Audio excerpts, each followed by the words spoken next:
using it for 3 years now in one of our courses, Exercise and Sports Psychology. And Dr. Porter lives in Oregon. It's not Oregon. I learned today it's Oregon.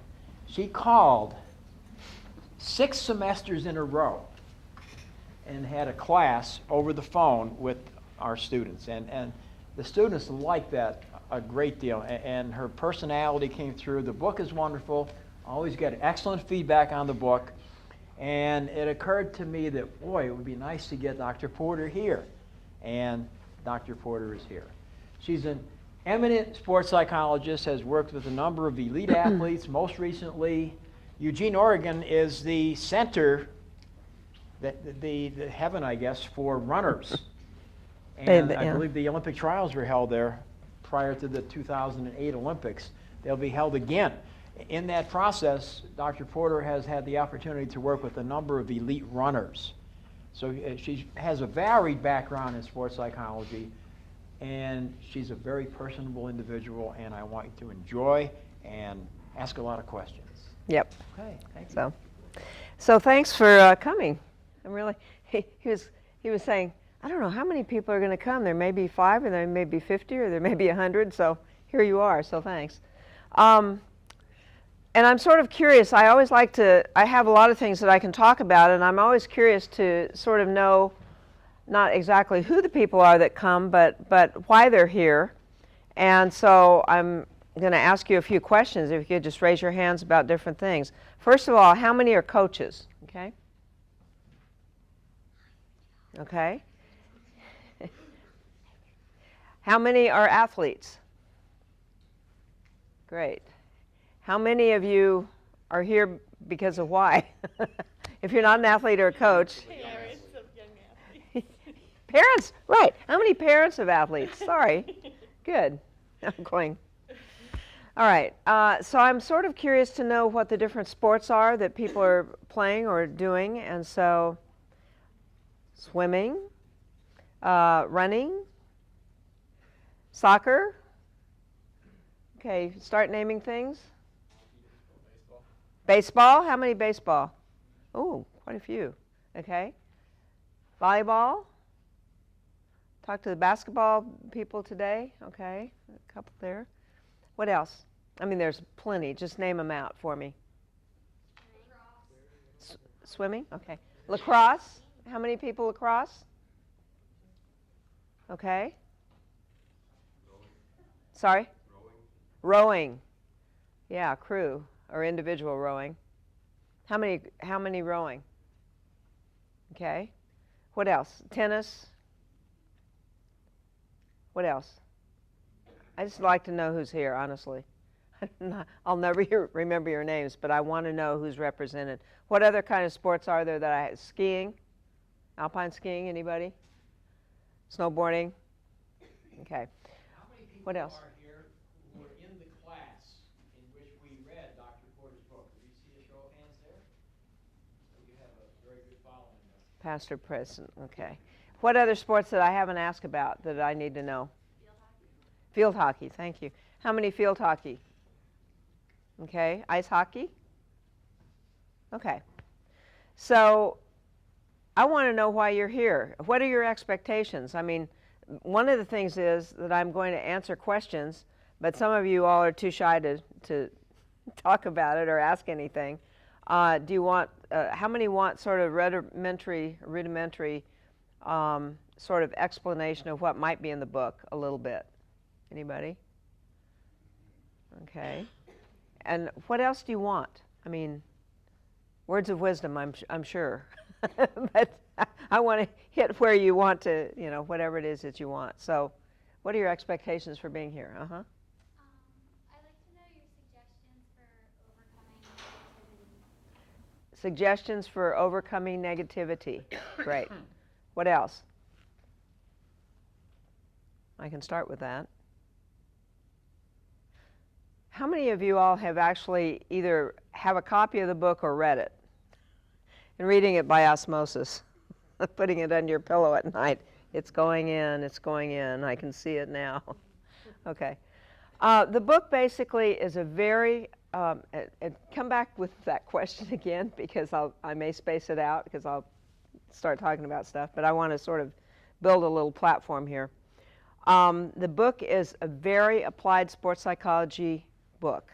Even though it's being used in his class, it's how to. It's what you can do about your sport. It's how to visualize. It's how to stop negative self-talk in your head.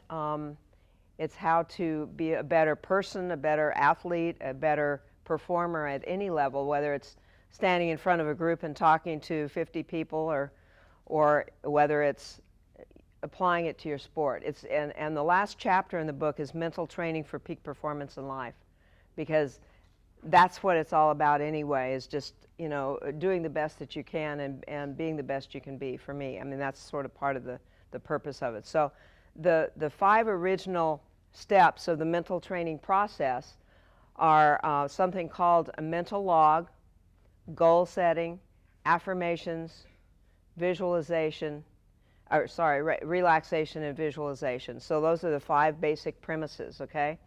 And when I'm working with athletes, and it really doesn't even matter how old they are, and I work with kids as young as 8 or 10, they don't read the book usually, but they can still, use some of the things that I teach people. And so we work individually with their issues, whatever they are. I work on the telephone with people. I work in person with people.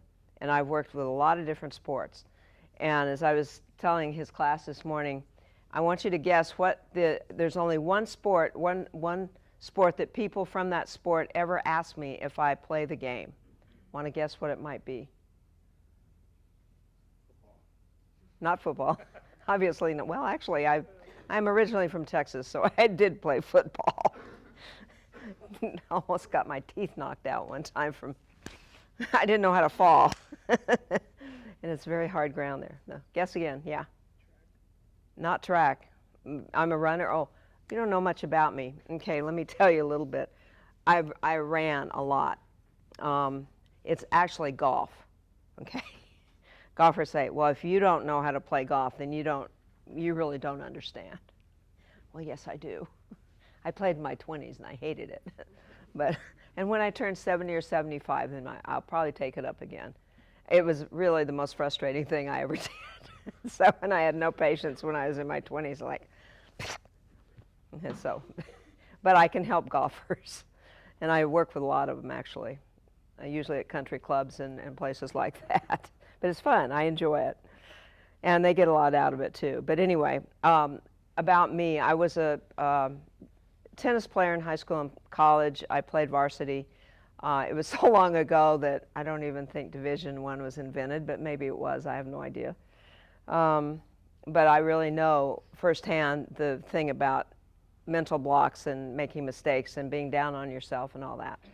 And then I ran for about 30 years.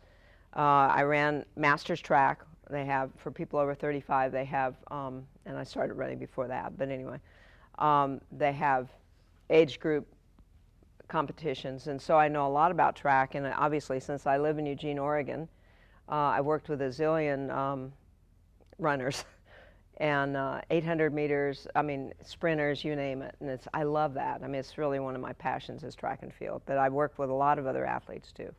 Equestrian, all sorts of different odd things. Even somebody from Ireland who was a professional, what was he? Poker player or something like that. I was stunned when somebody sent me an email and wanted to do mental training about playing poker, but they play I guess, for a long time. So it's all in the mental thing, and it's taking care of yourself and doing all these things. So it's these concepts can be applied to anything. So getting back to your question about, and say it again, please. Your tips for dealing with negativity. Yes, tips for dealing with negativity. Okay. Do you pay any attention to what you say to yourself when you're at any time, whether you're competing, whether you're talking to your partner? Are you conscious of what you say to yourself in your mind at all? Uh-huh. Say what? Not always. Not always.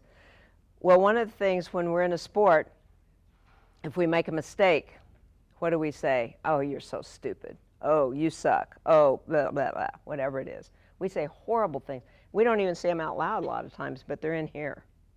And so part of the purpose of this book and the work that I do is to go inside and help people look at, the mental log is the first step in this, because if you're not conscious of what you are saying to yourself, within 24 hours after your competition, whether you're an individual athlete or a team athlete, write down, and the book has this stuff in it, write down exactly what you said to yourself.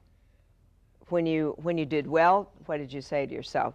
When you did poorly, what did you say to yourself? That creates a consciousness inside of your brain, so you think, whoa, I said all that? I mean, and within 24 hours, you're going to be able to remember what it was.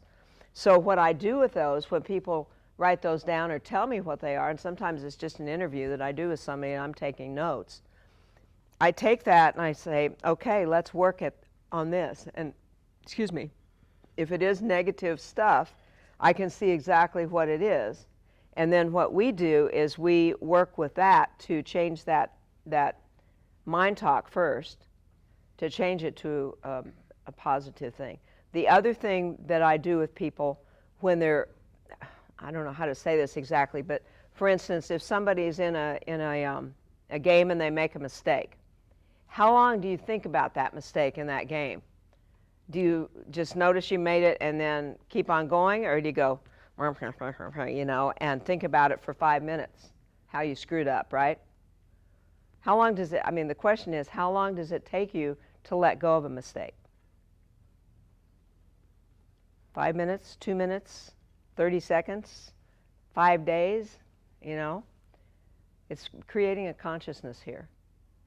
And so when I'm working with somebody who has trouble dealing with negativity, these are the questions that I ask. And so the deal is how I get them to do that. The whole idea, and that this is one of the premises in the mental athlete, is to, if you make that mistake, let it go and refocus. And so those are some of the key words.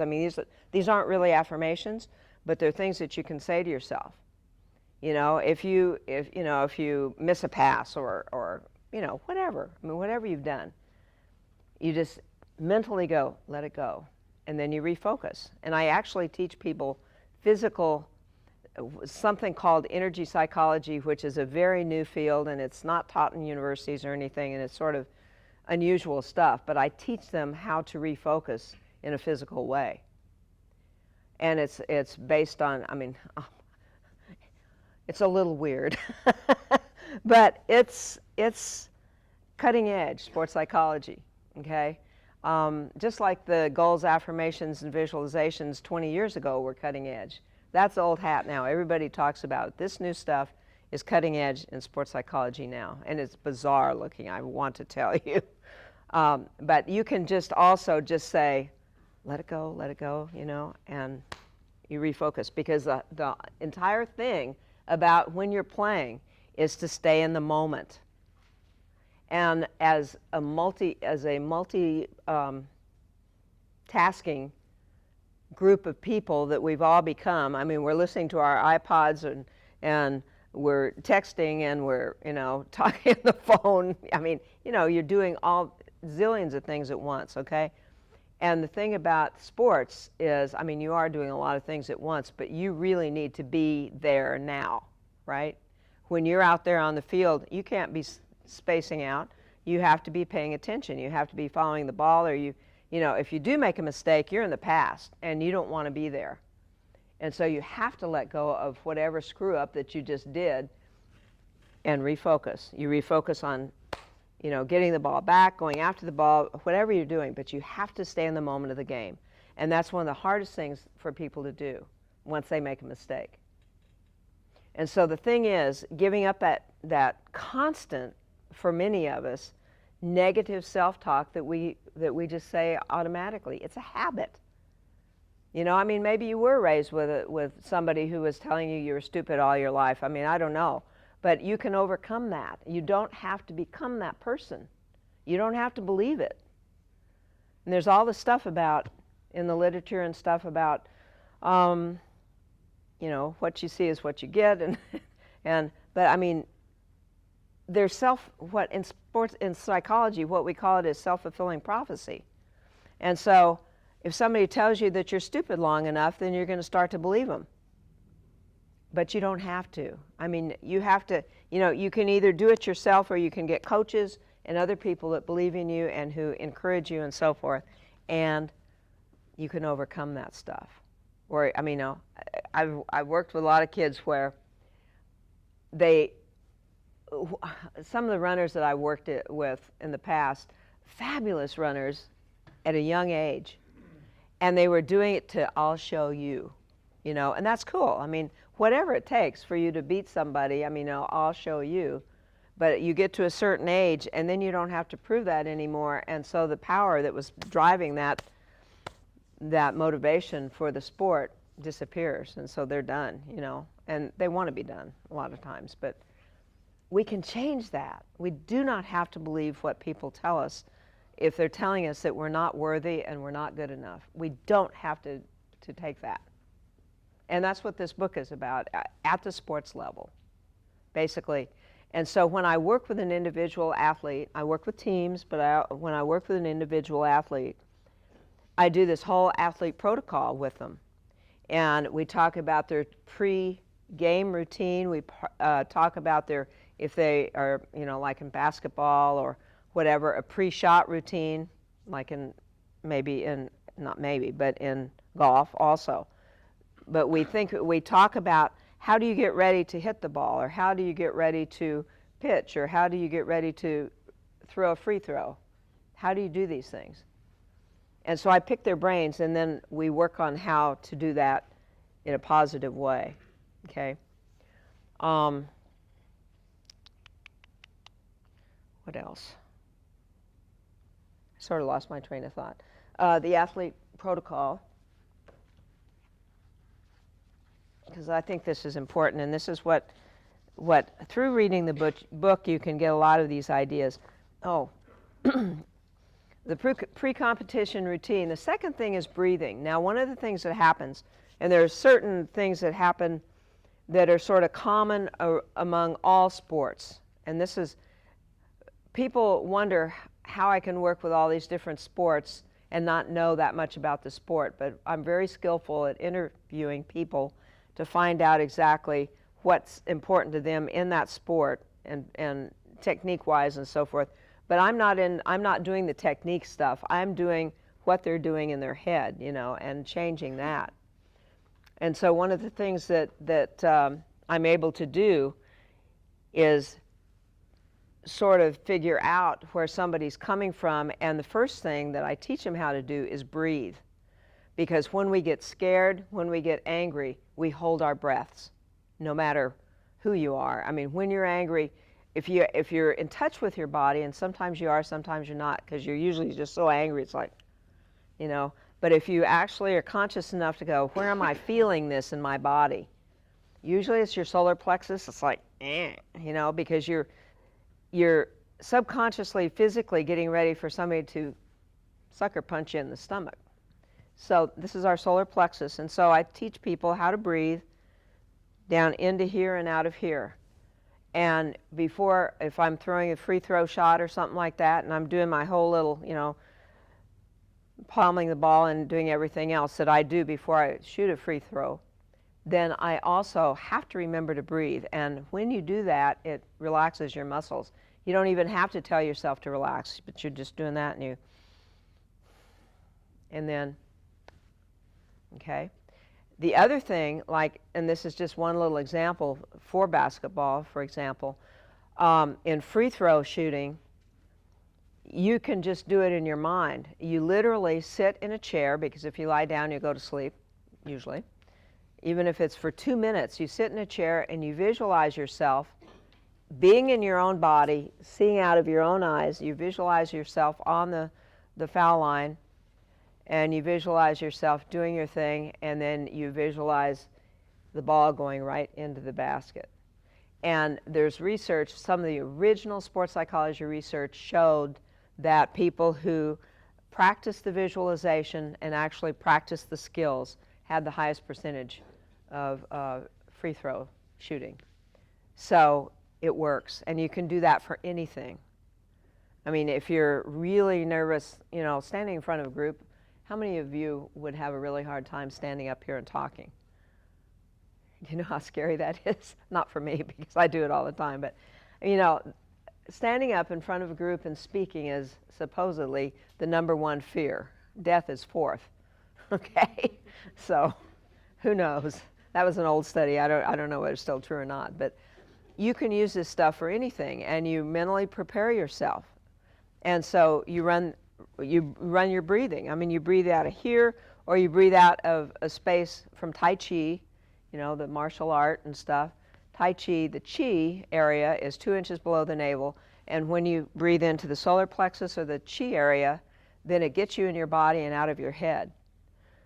And I gave this example in class today, and it's, I skied for a really long time until I got real serious about running. But anyway, I would stand up at the top of Mount Bachelor, the first run, and I'd look down and go, oh no, I'm going to die.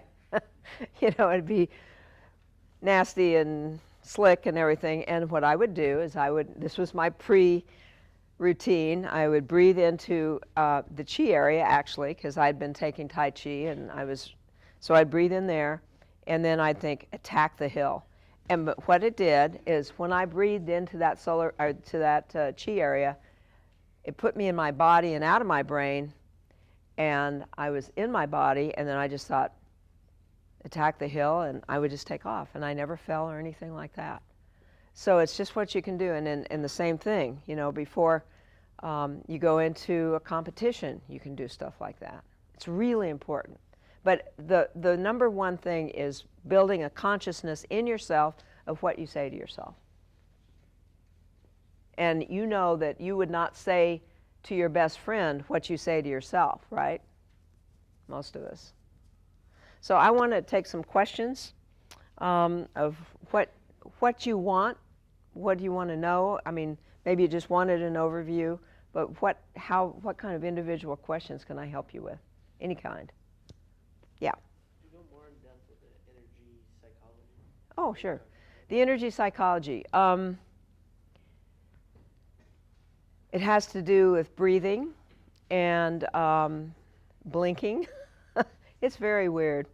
But okay, we all have this, we're alive, right? And so we all have this electromagnetic energy field around us, because when we're alive, and living things do have that. I mean, and so what happens when we lose our confidence, usually the electromagnetic field around us, and they can, you know, measure this and so forth, it's usually, you know, a foot or two around, all the way around, okay? When we get scared, when we get angry, well, angry maybe it goes out farther, but when we get scared, it sort of shrinks.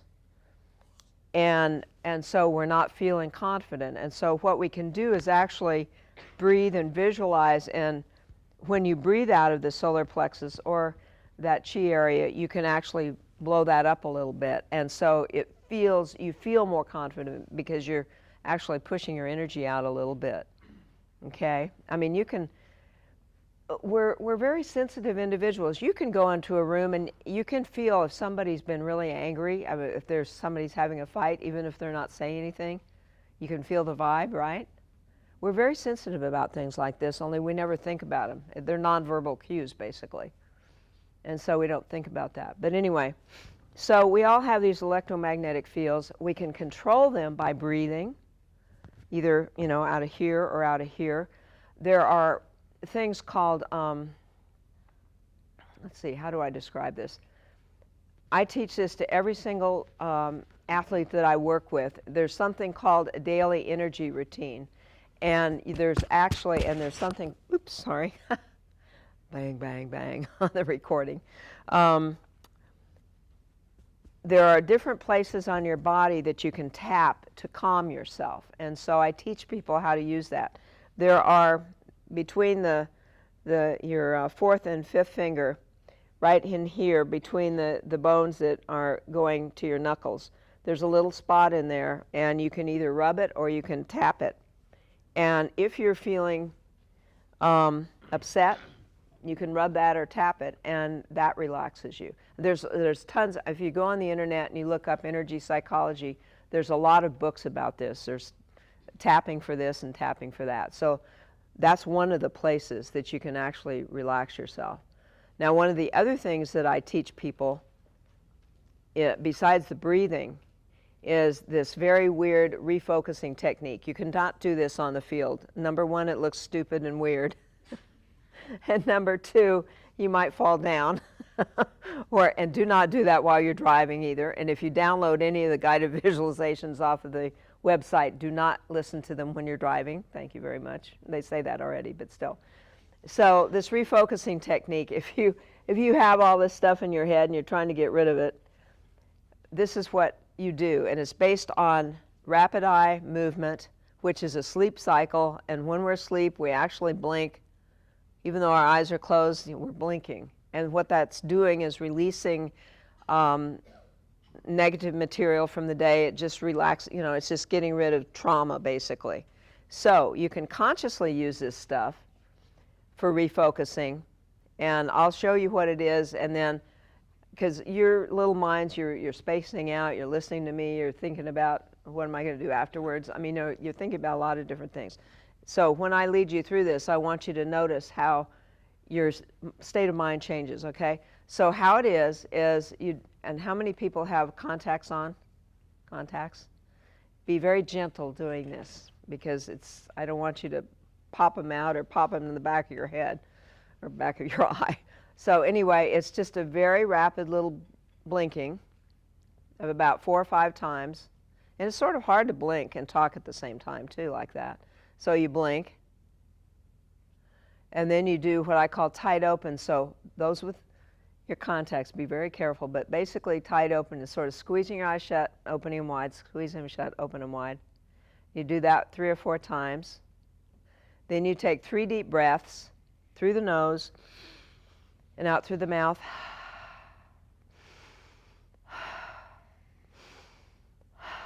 And then you can either take your finger and you can watch it, you keep your head straight, or you can just look across the room from side to side. And what each one of these things does is the blinking releases what you're thinking about, the tight open releases what you're thinking about, the breathing just makes you breathe, just to oxygenate your system, and the side to side looking balances your left and right brain. And when you do this, so let me lead you through it, okay? So the first thing is blinking quickly, very quickly, 4 or 5 seconds, 4 or 5 times. Then the tight open, except for those with contacts. Then you do it gently. Then 3 deep breaths through the nose and out through the mouth.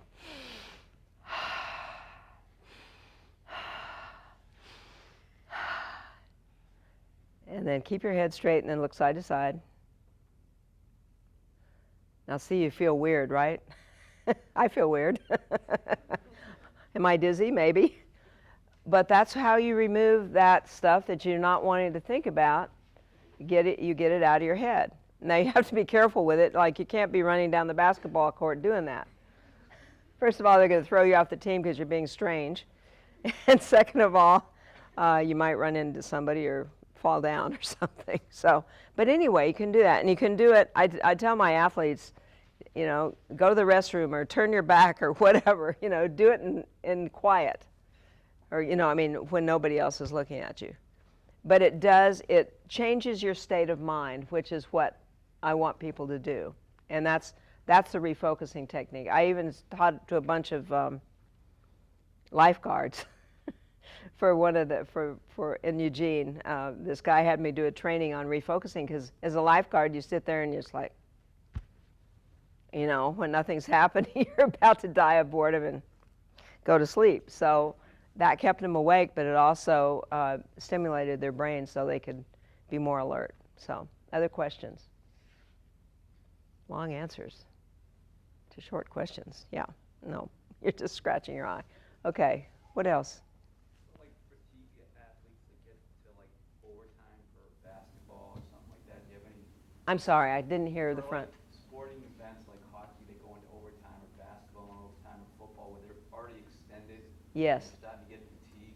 Do you have any recommended techniques for getting For- their minds for that when they're fatigued? Their minds or their energy, physical energy, or what? More like energy levels, because they've already hit like their 1 hour Right. Yes. operating time and they're starting to get tired. Yeah. I mean, I'm not a inspirational speaker, okay? That's sort of not what I do, but as a good coach or a coach, you need to really inspire these people and help them. And I mean, and you have, if you're working with a team, you have team leaders, and you need to talk to them and work with them so you guys can do this when you need it. So,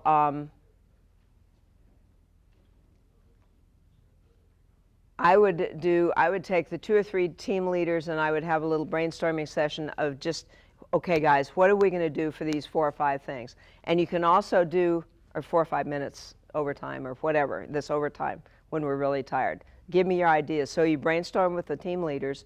You also, you can have, if you all ever have team meetings, okay, this is one of our issues. When we go into overtime, what are we going to do about it? And you and you can ask each individual athlete, what's going to work for you if this happens? What can we do to help you? And what's going to work for you? So you get it individually, and then you have them brainstorm, what can we do as a team to get ourselves up again? I mean, use your resources, because they're huge resources.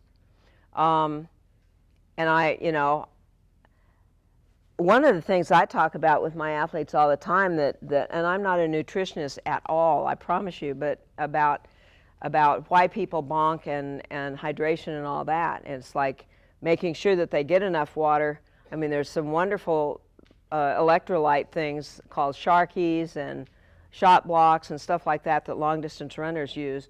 And, sometimes they just, and I don't know whether Gatorade's good or not. I mean, it's like too much sugar probably, but this stuff has electrolytes in it. And so when people sweat, they lose potassium and sodium and everything, and these little electrolyte chewies and things like that give you energy.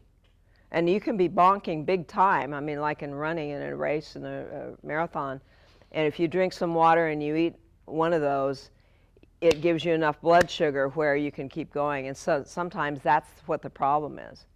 But other times it's psyching them up again and inspiring them. But pick their brains to see what's going to work for them. That's really important. So I don't know how many people use electrolyte stuff. Also, I think that as coaches, it's really important, I mean, you have to be careful that you don't feed them too much where they're going to throw up, okay? If they're running hard and doing all this stuff. But it's like, I think that one of the things that happens with athletes, and especially college athletes or high school athletes, is that they don't get enough protein.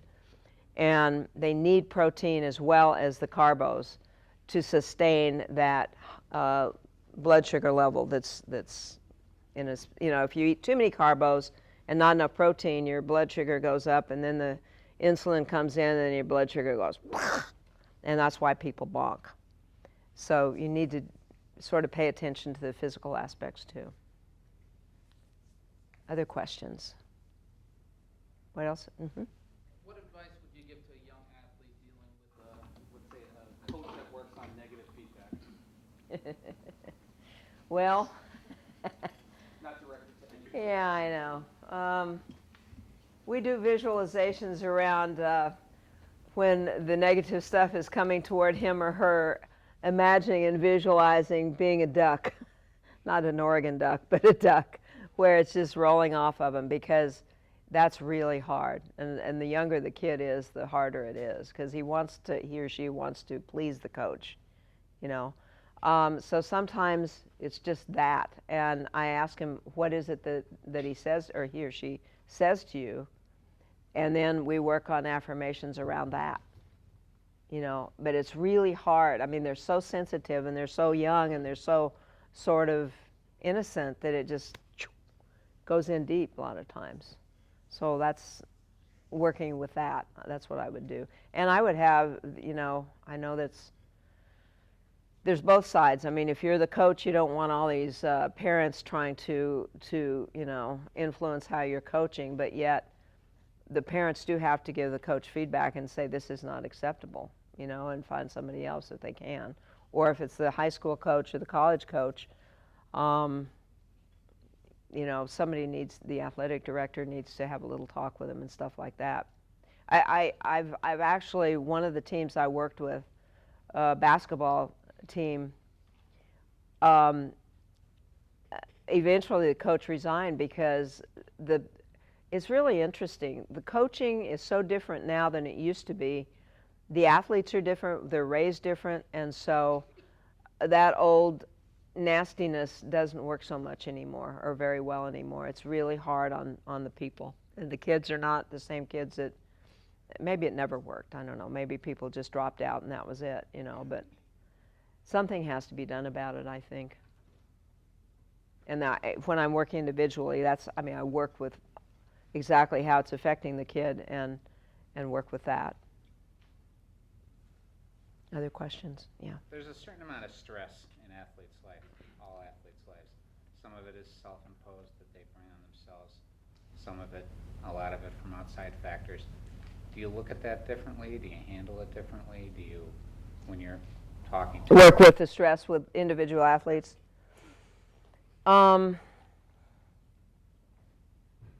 Yes, I do. I mean, you know, if usually that's not the presenting issue that they bring, but it is important to be able to teach them how to relax a little bit, and it's hard for them to relax, really. But I believe in teaching people and helping people to take time for themselves and know that it's okay to go to the movies, you know, once a week with somebody or whatever, just to have some downtime from their heads. And with student athletes at the collegiate level, it's really hard, you know, because you guys have a really hard time. I mean, you're doing a lot of stuff, you know, and the sport is like a full-time job plus your school. So I think it's really important to, well, in this venue, of course, it would be praying.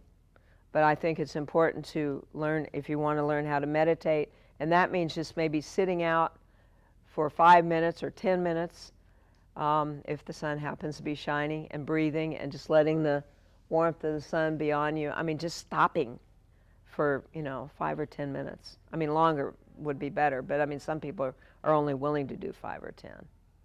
So just to find a way for the body to sort of semi-relax. And the stress reduction stuff that I do is a lot about the energy psychology too, of the blinking, and then there's a bunch of other stuff I teach people that I'm not going to go into tonight. It's actually something called a daily energy routine that's taught, or it's in a book called Energy Medicine by Donna Eden, and it's a bunch of tapping and breathing. It's about 7 steps of that, and that's very relaxing, and it gets you calmer, and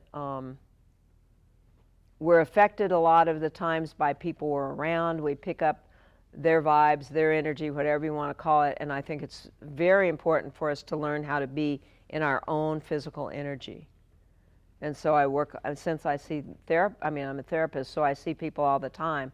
I have to make sure I don't pick up their energy, you know, so I do all of these things that I teach people myself, to be in my own body and in my own psychological energy state. So if they're depressed, I don't get it, you know. I have to be myself. And I do physical exercise. You know, I used to run all the time.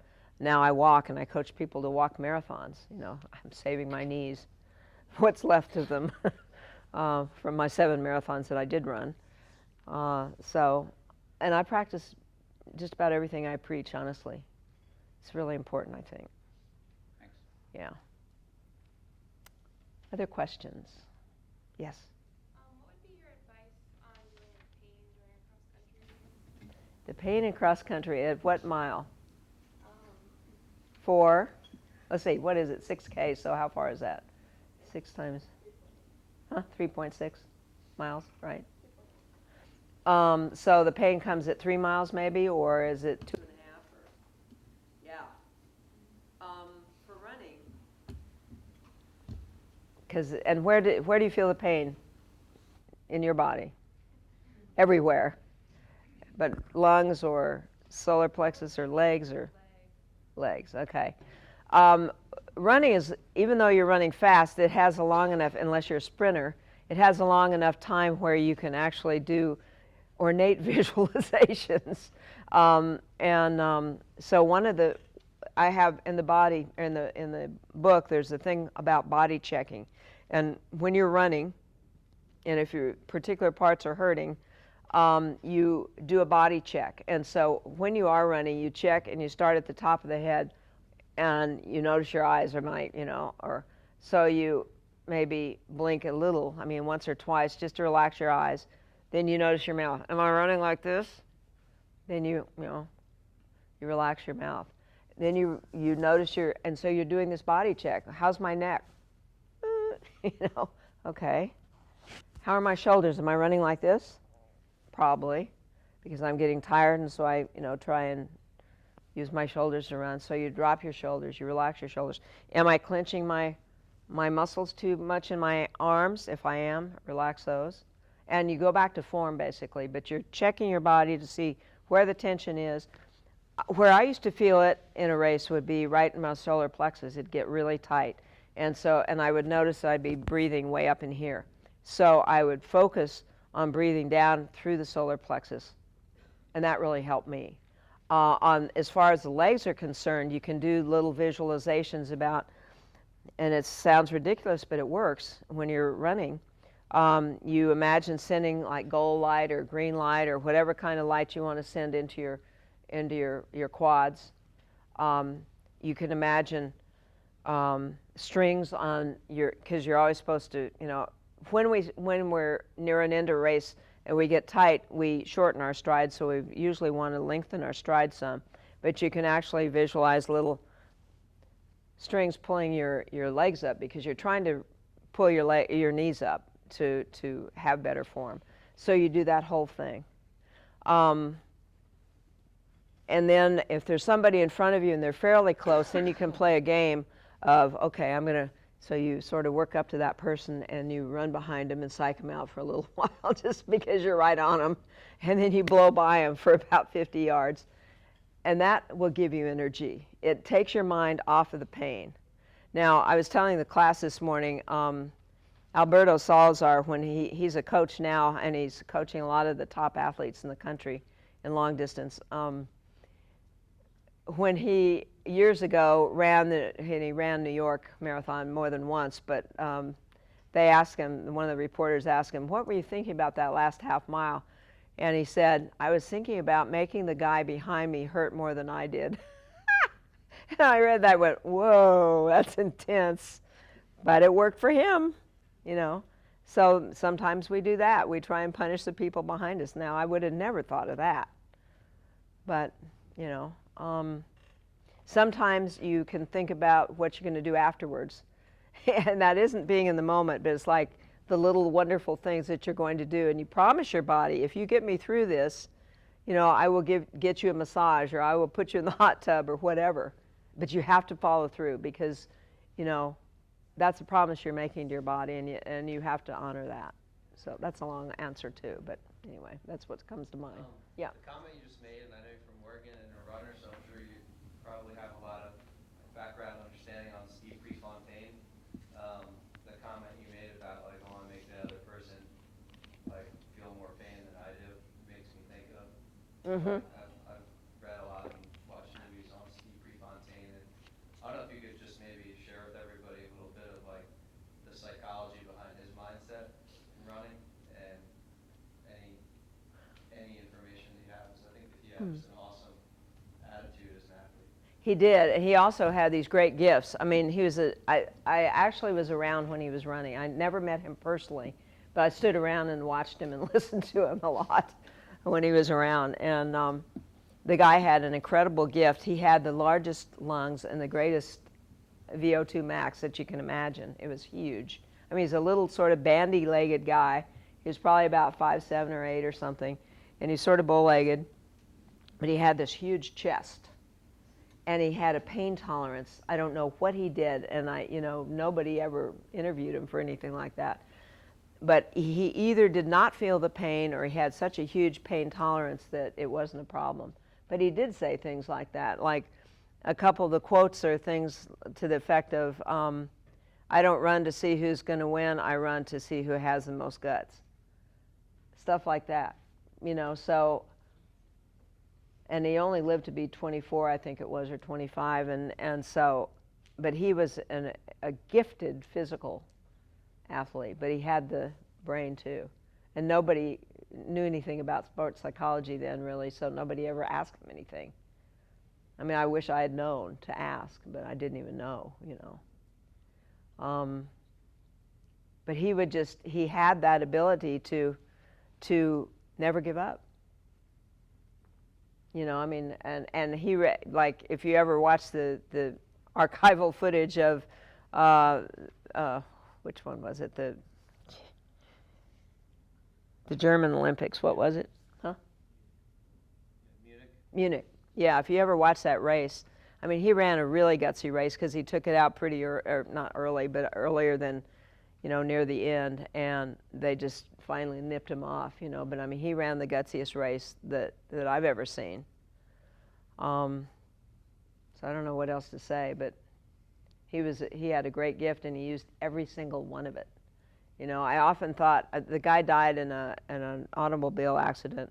He had a little MG, and he flipped it over, and it fell on top of him basically. And I always thought how weird and ironic it was that the guy with this humongous ability to breathe died like that, you know, of having his chest crushed because he couldn't breathe, you know. And that was so weird. I mean, it was such an odd ending. But he was a good-hearted guy, and he mentored a lot of young athletes coming up, and he had a lot of guts. I don't know. Does that answer anything that you said? It wasn't about winning or losing, it was about guts. Yeah. Himself a gut. Yeah. Yeah, and he, when he was in high school, I mean, he was too small to play football. And football is king in Marshfield High School in Coos Bay, Oregon. And so he started running, and nobody could outrun him. I mean, he just ran and ran and ran, and so he developed himself early. But he was too small to play football, so he didn't. Other questions? Yeah. In some of these like great athletes like Steve Prefontaine or like Tiger Woods, where they're known for their mental toughness, did they always have that, or did they develop it, or how did that, like, can you develop it, or is it something? Yes, you absolutely can develop it. That's the thing about this book. It teaches you how to do it if you want to learn how to do it. And you have to practice this stuff. It's like, you know, I can do a session with somebody and you know, teach them how to do all this stuff, and they come back a month later and say, "Oh, that didn't work." I said, "Well, did you do this and this and this? Did you practice this?" Well, no. I mean, it's just like physical practice. We have to mentally practice. In practice, practice mentally, you know. That's when it works, because you're changing a habit. There was something that I wanted to speak to about what you said. Ask it again. Like the athletes, like they're known for their mental toughness. I'm not sure if they really trained in that or if it was all just inherent in how. Thank you. The Tiger Woods thing. There's a really great book that's probably not in print anymore, but you can probably find it at Amazon, called Think Like Tiger. And for those golfers out there, you know, it's a wonderful book to read, but it's really interesting because he really learned how to do that. His mom sent him to the Buddhist temple, and he meditated with the monks. So he learned how to control his mind, basically. His father had him work with actually a psychologist who wasn't a sports psychologist, and taught him how to visualize, and he called it self-hypnosis, but visualization and self-hypnosis are pretty similar. So he taught him how to do that. And then his father, I don't know whether I agree with it or not, but he'd really distract him, you know, playing loud music, or, you know, distract him. That's probably why he gets so angry when somebody in the gallery makes noise, okay? It's triggering his father's stuff, maybe, I don't know. But anyway, he learned to overcome a lot of that. And one of the things about Tiger Woods that's so interesting to me, and I've never talked to the guy. I mean, he has, you know, 15 people thick to get to him. So I don't know that I ever would even meet him. But the thing that's so fascinating is the guy can hit the most horrible shots in the world. He hits them into the gallery. I mean, they're awful. And he gets upset. He gets angry. But there's something that inside of him, he just goes, chick, and he refocuses, and he figures out how to get out of that, and he hits a gorgeous shot the next shot, just about always. So he never, I mean, he can get irritated, but he never holds on to that when he's playing. I mean, I don't know what he's like personally. And the thing about making mistakes, and going back to that, is that when you do make a mistake in your game, let it go in the game. You can go back. What I do recommend, you can go back and you can figure out, okay, you can even get mad, you know. Just don't stay mad very long. But you can go back, and the important thing is to analyze what you did right, what you did wrong, and how you would change it and do it differently the next time. Because that helps you reprogram it in your head. That really helps. Other questions? Yeah. What do you suggest for, say, a baseball or softball player? They have a quick transition from offense to defense. Mm-hmm. If they do make a mistake, whether on offense or defensive side, what's like a quick transition to forget? Someone who, could take like a day to forget about a mistake. What's some way that they can forget about it? How to forget about it. Same thing. I mean, when you're out there on the field, you need to let go of it right then. You know, and this isn't speaking to the transition between offense and defense, but it's like if you make a mistake, you just go, X happens, okay? Just, and you let go of it, and then you refocus. You refocus on the ball. You refocus on breathing. I mean, especially in baseball, when you're standing out in the field or whatever like that, you can do that stuff. You can even do the blinking if you want to before when the transition is happening or whatever, because nobody's looking at you. Yeah. Please. Mm-hmm. It's almost like if you make a mistake and you pitch and you come back and you're sitting on the bench, you kind of almost rethink about what you did wrong. Mm-hmm. Is that something that you would suggest doing, or you suggest doing that after the? You can think about what you did wrong. It's just you don't want to think about it too long to get yourself down in a hole. It's like, okay, if you can be a little analytical about it and think, okay, what did I do wrong? And if you can figure that out, and then you have to think about, okay, how would I fix it? I don't know whether you can find that answer or not, but if you can, that's what you think about. And then you let go of it, and you can actually, if you're sitting in the dugout, you can look down and you can do your blinking. You just blink it, and, nobody knows what you're doing. Well, all your buddies do now. But you just do that and, and stretch a little bit and, and then look over there and look over there. You can do it surreptitiously, but you just need to stop and not do it. And that's how you can sort of get it out of your body, though. The other thing, speaking of baseball, I'm in a sports yoga class. I take it, but one of my friends is the yoga instructor, and practically the whole baseball team is in there. It's really interesting. They love it. I mean, they hated it at first, but it's taught them to find quiet inside, just by a couple of stretches, when they're, and they take it out, not on the field, but, to practice. So it's quite interesting. So that's what they're doing there anyway. Other questions? Yeah. What would you say is the best way to keep athletes motivated for their long-term goals? The best way to motivate what? Keep athletes motivated for their long-term goals. As a coach? Well, there's the long-term goal, and then there's all these little sub-goals that hopefully that you have to make that long-term goal. As a coach, you can talk about it, individually with them. But if it's the long-term goal of, okay, yes, we want to win the district championship or something, but it's still one game at a time, okay? And so the goals are going to be, what do I want to do better in this game? I mean, you can have the long-term goal, but you really need, And I hear the football, we have a new football coach this year at Oregon, and he's constantly, and he's from out here somewhere, I can't remember where. Anyway, he's constantly saying, you know, one game at a time, one game at a time, one game at a time. And that's really true. That really does work because people come back. I mean, in a team in basketball or football, I mean, they have the X on their back a lot of times, from last year. You can't let that pressure get to you or the team. It's like, well, yes, we expect to go to regionals this year, or we expect to win district this year, but we can't, that's the goal. But what are we doing in this game?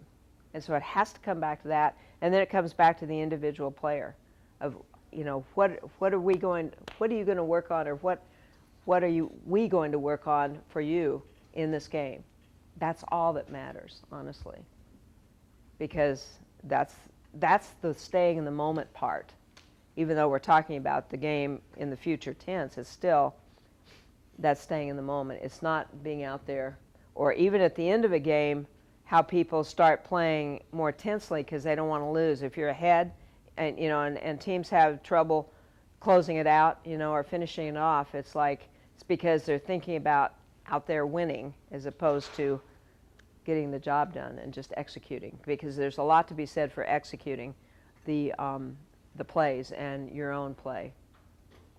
Doing the techniques and the things that you need to do. You really have to focus on what you're doing and letting go of the mistakes and refocus on what you're doing. If that makes any sense. Other questions? Yeah. What do you have, tips for coaches when their players are afraid to make mistakes, when they're playing like they're afraid to make mistakes instead of trying to succeed? You know what I'm saying? They're afraid to make an error in the field instead of making every play. Yeah. What happens to them when they make mistakes? Do you take them out? How many mistakes can they make before they get yanked? Are you baseball also?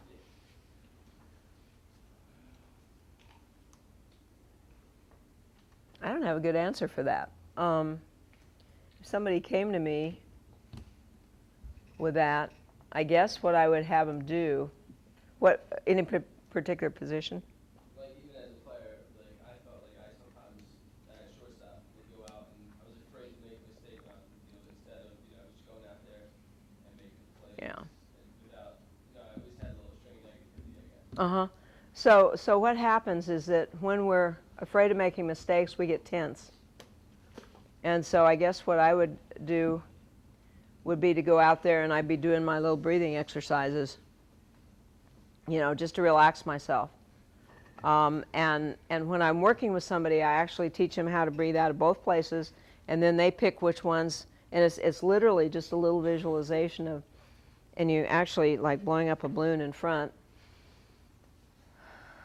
and then you're visualizing just the breath sort of going out in front and out the back. But when you do that, it relaxes you and it gets you more in your body, and you will be less likely to make mistakes, and you'll be more relaxed from doing it. And you're thinking about it instead of making mistakes, which is one of the reasons it works.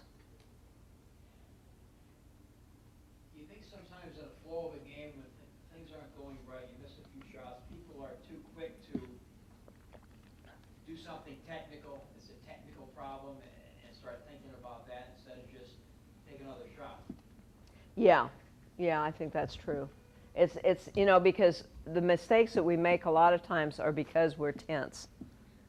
And then we make a mistake, and then we get more tense, and then we make another mistake, and it's like, and so sometimes it is technique, of course, but a lot of times it's bringing yourself, when you're just in a shoot around, for example, in basketball, you're relaxed, you're just, and it's the same kind of thing when we're playing anything. When it feels like it matters, then we sort of go, eh. And so that's why the breathing is sort of quite important to do that.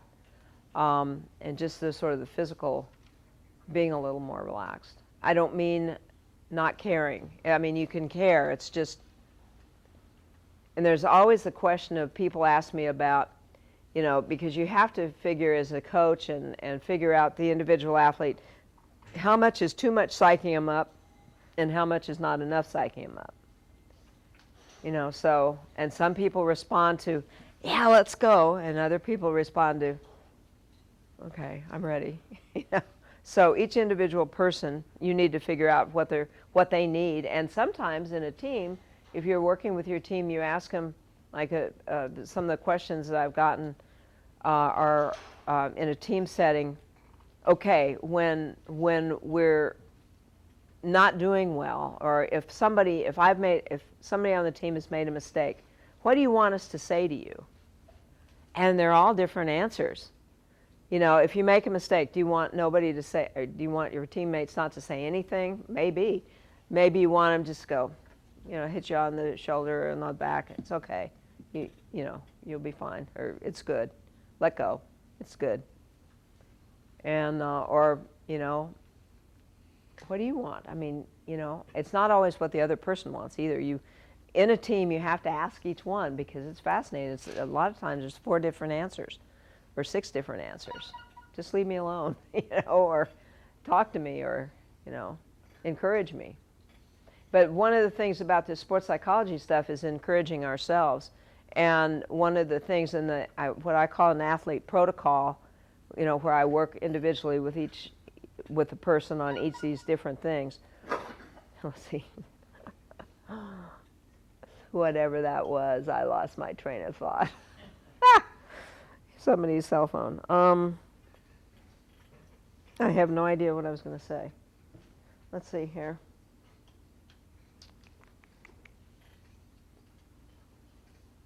I don't know. Oh, here it is. I tell people and I teach people how to develop a strong mentor voice.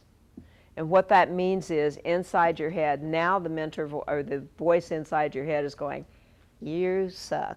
You're never going to be able to do anything. They're going to throw you off this team. I mean, whatever you're saying to yourself.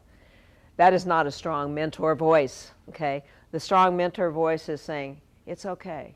Let it go. You are good. You deserve to be here. There's a big one. You deserve to be here. That's the mentor voice. What you would be saying to yourself is, I deserve to be here. And one of the hardest things for athletes coming to college, I call it the freshman syndrome, I don't know what other people call it, is when they were always a great athlete in high school, you know? I mean, they were at the top of their game, and then they get to college, and they're the freshmen, and everybody else is better than them a lot of times. That's hard, you know? And so when I'm working with a team, I coach the team, or I teach the team, I call it, because I'm not the coach, but I teach the team to bring that person in. Even though they're maybe going for your position, we have to create a team chemistry. And so the older, or the seniors or the juniors or whoever, you know, they need to bring those freshmen in and encourage them. I mean, that's what mentoring is. And I think that mentoring is a really important thing for people to do. And so that's one way to build team chemistry and to encourage other people. It's really important. It's part of service, honestly, which is what one of the things is in this university. Yeah. What if you have a situation like that where the team is united, but those who aren't getting playing time, like you said, if freshmen are coming in, what if they turn that anger towards the coach, and then that starts to rip the team apart? Like the team. It's affecting the team because of their negativity, you mean? Yeah.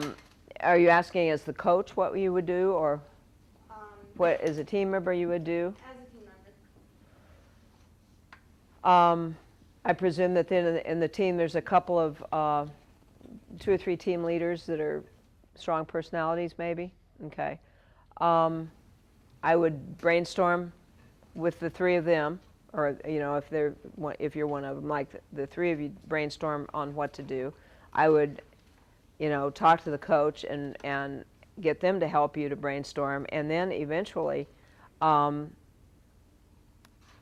would imagine it would be the coach's place to work with this player, and if the coach is capable of doing that, to have an attitude adjustment, basically, and learn or to somehow encourage this person or say, you have to change your attitude because it's really affecting us. And it's pulling us all down. And it's not to make you wrong. It's just, we need you to be cheering us on. The negativity isn't going to work on this team. See what happens, I don't know what's going to happen. It depends on the person. But that's what I would do. Has flown by. Okay. Some a little bit, so maybe one more question. Is there one other question that? Yeah. There we go. I coach cross country and track at high school level, and I was just wondering, I see like a lot of athletes being like mentally torn apart by injuries. And I know there's also a lot of PTs in the crowd. I heard the injury part. You have to speak a little louder. I can. I have a cold too. There's a lot of PTs in the crowd too. I think I remember from the book that you had visualization about healing injuries. Could you just talk on that for a second? Yes, there are a lot of physical therapy people in here, right? Majors and stuff. Yeah. There is a section in the book about healing injury, but what I would suggest, and when you're working with people, you can have them do little mini visualizations, and if it's a muscle tear, for example, you can imagine, you can just have them for 15 seconds when you're working on it. They can imagine either the muscle fibers, if they're too tight. Well, let's say, okay, a muscle tear, or some sort of tear. You have them visualize all the little fibers reconnecting, and they see that in their mind, and they're reconnecting, and then they're smoothing out, and they're flexible. You can say little things like that. You can teach them how to visualize themselves. Or for some people who can't see things, if they're not real visual, you tell them to just feel the warmth flowing in that muscle, or feel the warmth, even though they can't probably feel it. But I mean, imagine feeling that warmth in the muscle or in the tendon or in the ligament or whatever, and how supple it is and how strong it is and how flexible it is. I mean, whatever is appropriate for the particular piece.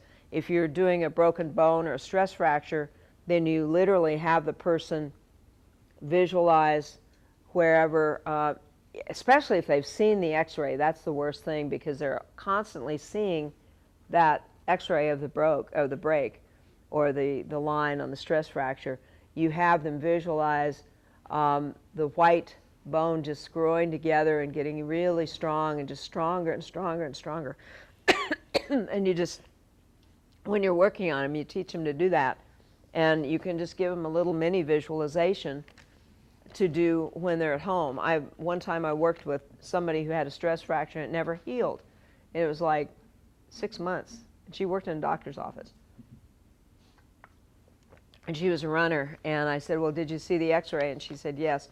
And she described it perfectly to me. And that's what she kept seeing. And so I said, okay, you have to stop seeing that. I want you to visualize this and this and this, and seeing it healed and seeing all, because it was actually a line and then a little teeny sort of point there and then another line.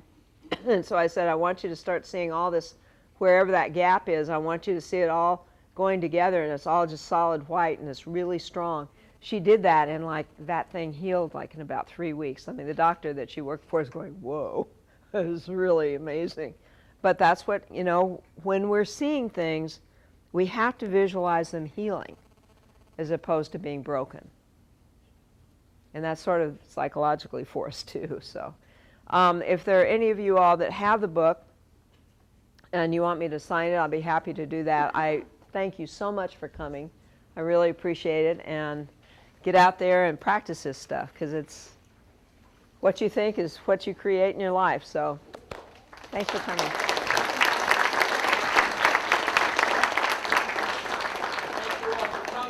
Yeah, very much.